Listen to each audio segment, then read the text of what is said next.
Part of a coronavirus recovery package could include holding China accountable as lawmakers on Capitol Hill look at what they need to include in a bill, the next bill, to address the pandemic.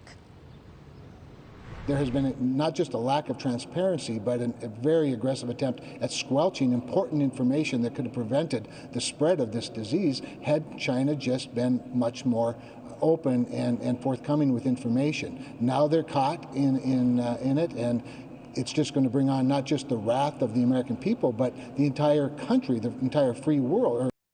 That wrath could look something like this. According to analysts at an investment banking company, Cohen, Congress is looking at ways they can crack down on China. Some of those ways include limiting Chinese stocks and bonds from U.S. indexes, forcing Chinese companies traded on U.S. exchanges to follow U.S. accounting rules or be delisted, and also blocking U.S. federal pensions from investing in companies accused of IP theft. But some senators aren't waiting for a Phase 4 bill to get retaliation. Senators Marsha Blackburn and Martha McSally introduced a bill yesterday that would remove or allow lawsuits against the Chinese Communist Party, allow people to ask for damages for death and financial destruction caused by China's misinformation.